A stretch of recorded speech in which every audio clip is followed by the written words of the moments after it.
Hey, welcome back. Wow, busy weekend. Thank you to everyone that spent time watching my top 20 favorite pens available in 2025 video. I spent a lot of time working on that, and that took me away from doing some of the things that I actually really enjoy here.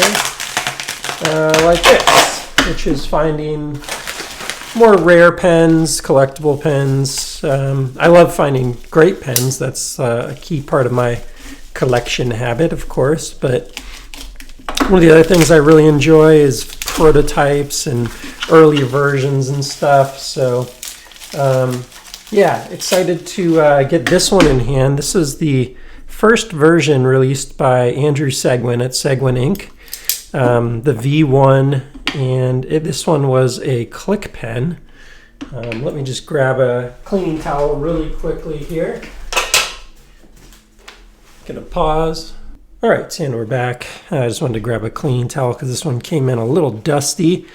And I think one of the great parts about this pen is the look of it. So I want to make sure we really maximize that here.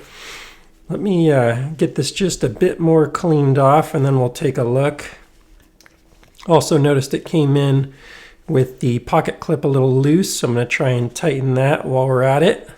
Always make sure and put a piece of paper or a cloth or something under your pocket clip while you do that, or you can get little turn lines in the body, especially on this beautiful anodized body. That's going to happen pretty quickly. And here we go. So this was using a Tough Rider mech, which I guess Andrew didn't love. So far, I don't feel too many failures. It's definitely not my favorite mech, but not bad. But what I really love about this one is just this beautiful polished titanium nose with the anodized, they basically are going to anodize it and then polish off the anodized part on the highs, and it stays in the lows. And that is just such a cool look on this pen. This was of the ones he dropped, and there were only maybe, I think he told me less than 20, 19. Maybe I'm off on that. Maybe there were 25, 12 of which I think he said ended up with like family and friends that he gave them to. So there are not many of these out there in the more typical pen community, quote unquote. I'm just cleaning over here, by the way, while we're talking. There are just not a ton of these. He just didn't make a lot, so... you can see this is a nice little 3D printed box here. Pretty interesting seeing the little threads of 3D printing material there that get put in there. Curious, I guess he must put a little peg in there. And what was going on here? I just feel like this is maybe missing. Oh, you know what? The seller did mention that she was 3D printing some pieces for this, but couldn't get them done on time. So I guess there's some pegs you could put in there. I guess maybe these ones broke or something like that. I don't know. Doesn't look like maybe the best design ever, but that's fine. I'll just rubber band this shut. Kind of a cool little package and stuff, though. This is the kind of quirky stuff you get with like a low volume first time maker. He seems like doing this on the side, part-time pen maker. And you're just going to get a little bit of that kind of stuff, and I love that. Let me pull out I also have the first version here of the North Bolt from Seguin. And you can see how he's iterated on this packaging. Way more efficient, really simple, just works.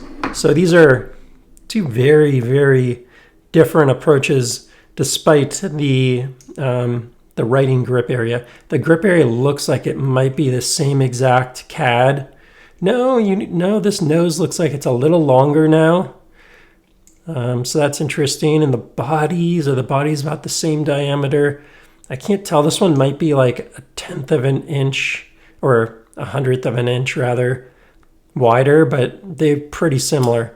I do prefer this mech in general. But this is not bad. It's very refined feeling. Very different pocket clip. This was a bent pocket clip. I wonder if that's steel or titanium. Titanium, so that's cool. But yeah, overall, just a neat one to have in the collection. I've given some feedback to Andrew and gotten to work with him a little bit on this pen. He's coming up with a V2. And I had given some advice on this one too when he was originally making it. I'm not the only one, but he had a little gap here on the bolt, and a few of us talked to him about that and talked about how that would be better if there was not a gap on the bolt there, obviously. Not rocket science or anything like that, but just basic preference type stuff.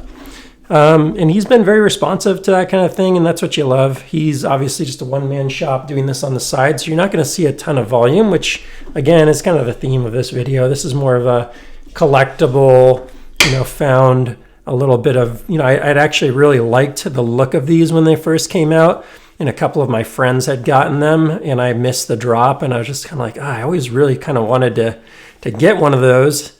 And now we made it happen. So very thankful to the seller. You know who you are on this. I did find this one on Discord. If you're not in the Machine Pens Discord server, highly recommend it. Very, very great, good place to learn.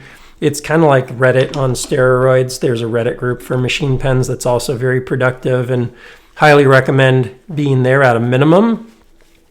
The Discord can be a time suck for sure.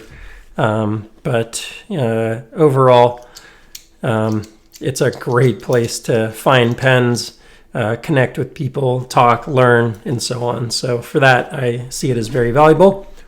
I just have to keep my butt off there, so I don't waste too much time on this stuff, because this should be fun, not too big of a distraction from the rest of your life. So yeah, really cool. Glad to get this one in today. Really a cool piece of Seguin ink history.